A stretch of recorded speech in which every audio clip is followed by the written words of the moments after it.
हाँ, हम बिहारी हैं, वही बिहारी जो डूबते हुए सूर्य की भी उपासना करते हैं। जहाँ दुनिया उगते को सलाम करती है, वहाँ इकलौता प्रांत बिहार जो डूबते हुए सूरज की भी उपासना करता है।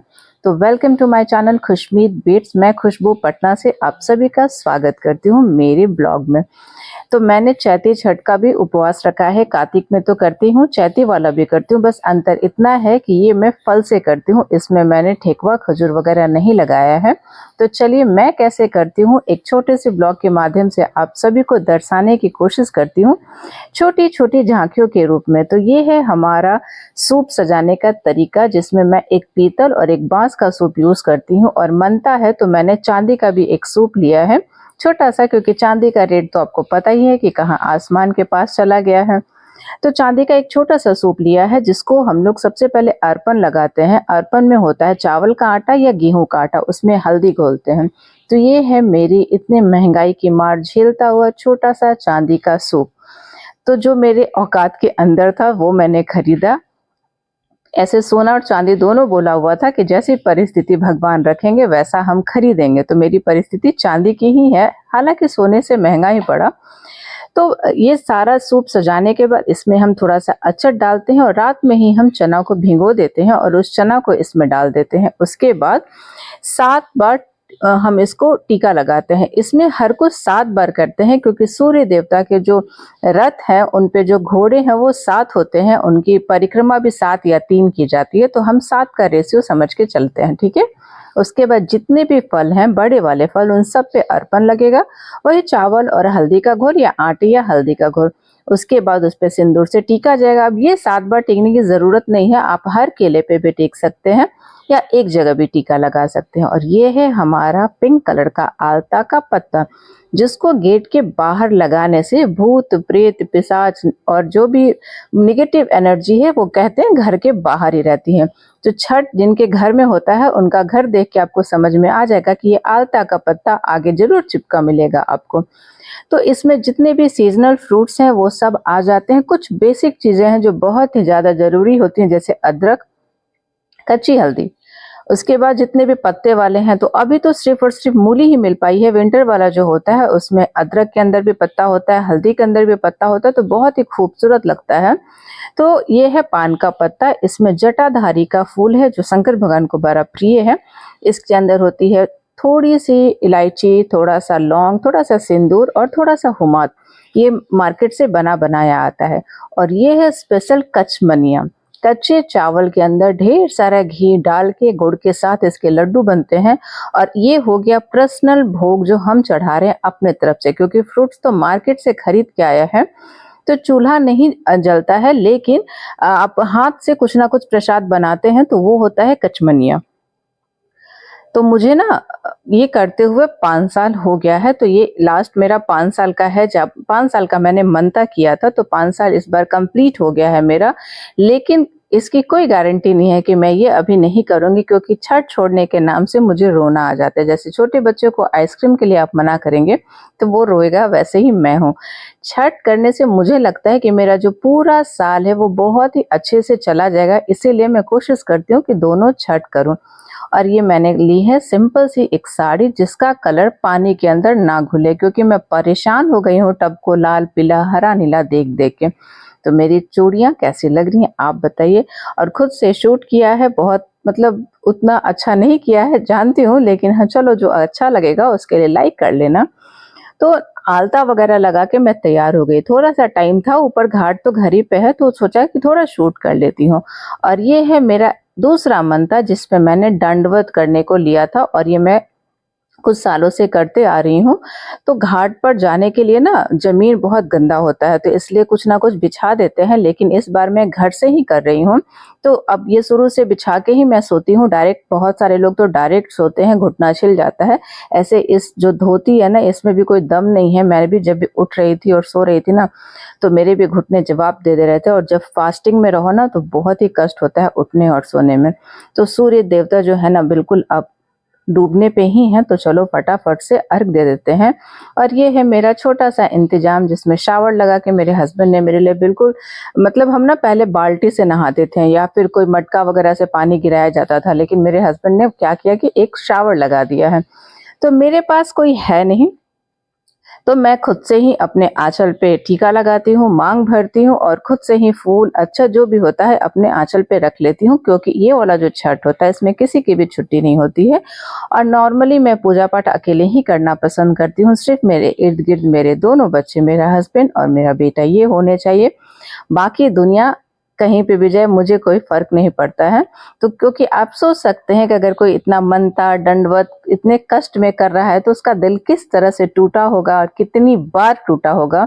तो सिर्फ़ और सिर्फ़ सूर्य भगवान है मेरे और छठ माता है, बाकी मेरा परिवार है और कोई भी नहीं है जिसको मैं इस लायक समझूँ कि उसको मैं बुलाऊँ और उससे मैं सिंदूर करवाऊँ। तो मैंने अपने आप को अकेला समझ लिया है और अकेले ही सारी चीज़ें करती हूँ। तो जितनी बार आप सूप लेंगे ना उतनी बार आँचल धो के फिर से उसके अंदर अर्पण लगता है, 7 जगह सिंदूर या 5 जगह लगता है। उसपे भी चावल, अक्षत और मतलब चावल अक्षत तो एक ही हो गया, चना, फूल और फिर से मांग को सिंदूर से लगाया जाता है। उसके बाद ये है दूसरा सूप। और इसी सूप पे मैंने चांदी वाला छोटा सूप रख दिया था, क्योंकि 3 हो जाता तो एक सूप पे मैंने प्लेट लगा दिया था तो 4 हो गया ऐसे। क्योंकि 2, 4, 5 ऐसे सूप जो नंबर होता है ना उसमें किया जाता है। और मैं ना 7 बार घूमती हूँ, 2 बार या 3 बार नहीं, पूरा 7 बार घूमती हूँ सूर्य भगवान की तरफ। तो देखो दोनों समय का मैंने शूट नहीं किया है, क्योंकि सेम प्रोसेस है, बस एक पूरब से हो जाता है और एक पश्चिम से हो जाता है। सुबह की पूजा मैं शूट करके आपको दिखाऊँगी। अभी शाम में है, शाम में हम ना एक जगह पे समझ लो कि ये सूर्य भगवान या छठ माता का स्वरूप समझ के एक जगह पे इसकी नहीं, छठ माता की ही स्वरूप समझ के इसकी पूजा की जाती है। और सुबह में ना गंगा जी की मिट्टी से 3 जगह बनाते हैं, एक गौरी गणेश और एक छठ माता का स्वरूप। तो मैंने क्योंकि मायके से उठाया था तो माँ मेरी ऐसे ही वो एक सुरसोप्ता बोलते हैं, जो छपरा सिवान के होंगे उनको पता होगा, वहाँ पे घाट किनारे एक मिट्टी का बना रहता है, ईंटा का जोड़ैया करके, उसको बोलते हैं सुरसोप्ता। तो उसी की पूजा समझ के की जाती है। तो ये छठ माता का प्रतीक मान के हम शाम में करते हैं। तो अभी देखो मैंने पश्चिम की तरफ से की है और सुबह जब शूट करूँगी तो आपको दिखाऊँगी कि वो पूरब की तरफ से बस घूम जाता है। तो ये ना राइट साइड से घूमते हैं। ये बहुत लंबा मुझे लगा समझने में कि किधर से घूमना है, लेकिन मैंने बहुत दिन रिसर्च करने के बाद ये देखा कि अच्छा राइट साइड से घूमना है, चाहे दिशा कोई भी हो। उसके बाद मैं बैठ गई थोड़ा-सा गाना बजाने करने और एक लाइन आया कि हमरो जो बेटवा कवन ऐसन बेटवा, मेरे बेटे के लिए, तो मैं उसको चिढ़ा रही थी। तो मेरे बेटे को लगता है कि मैं उसके लिए छठ करती हूँ, तो वो मुझे बोलता है कि अगर मेरे लिए करती हो तो इतनी फास्टिंग करने की कोई ज़रूरत नहीं है। तो फिर उसमें से एक गाना में एक लाइन आया अपने हस्बैंड के लिए, तो उसके लिए भी मैंने बोला कि देखो पापा के लिए भी मैं करती हूँ। तो मेरा बेटा बहुत ही प्यार से पूछता है, अपने लिए नहीं करती हो?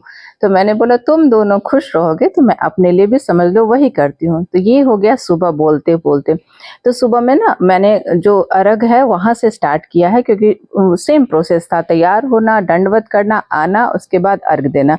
बस ये जो है ना ये पूरब की तरफ से हो जाता है। तो इसमें मैं भी अर्घ देती हूँ, क्योंकि देखो दोनों सूप पे तो दोनों दे पाते हैं, खुद से तो नहीं देती ना, तो सुबह में मैं सूर्य देवता को खुद से अर्घ देती हूँ। और अब देखो मिट्टी की 3 जगह-जगह पे एक गौरी, गणेश और एक बना है छठ माता का स्वरूप। और अब ना सब पूजा करेंगे, घर के जितने मेंबर हैं वो पूजा करेंगे।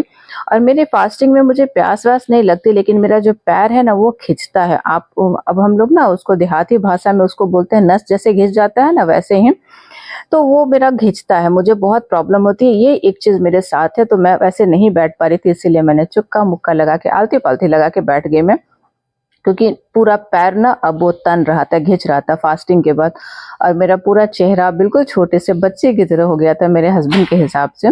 तो ये आया मेरा बेटा जिसको मैंने आरती दी, आरती जो वहाँ पे हुमात करते हैं ना वो, फिर हस्बैंड आए और सब यहाँ पे पूजा करते हैं, हुमात करते हैं, चावल और अक्षत देते हैं। उसके बाद थोड़ी सी मतलब परिक्रमा जो जल की होती है ना वो मैं लास्ट में कर देती हूँ, और जिसको मन है वो भी गिरा सकता है थोड़ा-थोड़ा सा पानी।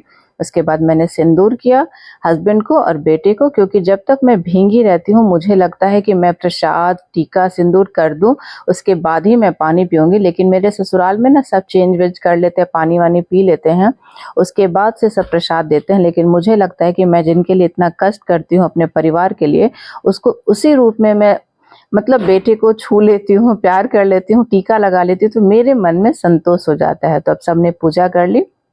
अब हम पानी गिरा लेंगे और छठ माँ से ये प्रार्थना करेंगे कि पूरा साल अच्छे से जाए और नेक्स्ट ईयर हमें करने की शक्ति दें। उसके बाद पारण मतलब छत पे मैंने पानी वानी पी लिया, वो सब शूट नहीं किया। मैं अदरक हल्दी करती हूँ, शूट इसलिए नहीं किया क्योंकि फ़ोन बिल्कुल डिस्चार्ज हो गया था। उसके बाद चेंज वेंज कर लिया और नीचे आ गई पूजा करके डेयरी पूजन करने के लिए। हमारा जो चौखट होता है ना, उस पे हम अर्पण लगाते हैं, दोनों तरफ पूजा करते हैं। ये नॉर्मली मैं पर डे करती हूँ, लेकिन अर्पण सिर्फ छठ में लगाती हूँ। धूप, हुमा, दिया, शाम का अगरबत्ती और वो जो घंटी होती है ना, वो टनटना के ही घर के अंदर आना होता है। ये शाम में मेरा नियम होता है, ये पर डे का है। तो मैं स्वास्तिक बनाती हूँ गेट पे, जो अर्पण होता है पहले वो लगाते हैं पीला वाला, उसके बाद स्वास्तिक बनाते हैं। और ये ना पूरे घर में, मेन गेट पे, ऑफिस में, हर जगह ये प्रोसेस कंटिन्यू होते जाएगा जहाँ जहाँ जाऊंगी। लेकिन अभी ना लेट हो रहा है, मंदिर में भीड़ बढ़ जाएगी। तो 7 साढ़े 7 हुआ है और सब लोग ना यहाँ पे पानी वानी पी के आराम से आते हैं, चाय वाय पी के। लेकिन मैं शरबत पी के ना तुरंत चली जाती हूँ, आके चाय वाय पीऊंगी, क्योंकि मंदिर में भीड़ बढ़ जाती है तो उसके बाद पूजा करने में बनता नहीं है। और मैं पता नहीं क्यों, मैं मंदिर पर्सन नहीं हूँ बिल्कुल भी। मुझे ना पता नहीं क्या होता है मंदिर में जाने के बाद, मतलब जब आप चढ़ाओ और कुछ कोई उठा के फेंक देता है फिर अपना चढ़ाता है ना, वो मुझे पसंद नहीं आता है। तो मैं ना घर के अंदर पूजा करने वाली इंसान हूँ। आप 2 घंटे बैठा लो, अब मुझे पानी पिला दिया ना, उसके बाद 2 दिन और बोलो मैं फास्ट कर लूंगी। लेकिन मंदिर में जाती हूँ और अगर खाली मिले ना तो फिर मेरा दिन बन जाता है। तो ये एक आंटी बैठी हुई थी नीचे, और देखो ये थोड़ा-सा ऐसे कर रही थी जैसे पूरे भगवान को ना नाक से सिंदूर लगा रही थी। और नवरात्र में ना हम दुर्गा जी को सिंदूर नहीं लगाते हैं, सिर्फ एकम को लगाते हैं, और जब श्रृंगार चढ़ता है ना सप्तमी के बाद से तब लगाते हैं, उसके बीच में नहीं लगाते। और थोड़ा-थोड़ा टीका लगाना चाहिए, ऐसे पूरा भर-भर के सिंदूर मैं तो फूल में करके ऐसे स्प्रिंकल कर देती हूँ, मुझे पूरा टीकना अच्छा नहीं लगता है। तो घर पे वापस आने के बाद मेन गेट पे स्वास्तिक बनाया, और ये है हमारा ऑफिस, हमारे रोजी-रोटी का ज़रिया। छोटा-सा मंदिर हमने यहाँ पे भी रखा है। तो पारण वाले दिन का जितना भी वीडियो है ना, सारा मेरे हस्बैंड ने शूट किया है। मंदिर से लेकर घर तक का सफ़र उनका मेरे साथ-साथ रहा। तो मैं घर आके थोड़ा-सा वीडियो शूट करने लगी अपने फ़ेसबुक और यूट्यूब, जो भी मेरे ऑडियंस है और जितने भी मेरे सब्सक्राइबर और फॉलोअर्स हैं ना, उनके लिए। क्योंकि मुझे लगा ना कि खाना खाने के पहले, नमक खाने के पहले एक बार मैं सबको ब्लेसिंग्स दे दूँ और जो मेरे बड़े हैं उनसे आशीर्वाद ले लूँ, उसके बाद ही पारण करूँ। तो जितना भी खाना का ब्लॉग है ना, वो शॉर्ट में मैं डालूँगी, क्योंकि वीडियो बहुत लंबी हो जाएगी। इसीलिए मैंने शॉर्ट्स बना लिए हैं, वो इसके बाद मैं डाल दूँगी। तो वीडियो अच्छी लगी हो तो सब्सक्राइब कर लेना, लाइक कर लेना, शेयर ज़रूर करना। बाय।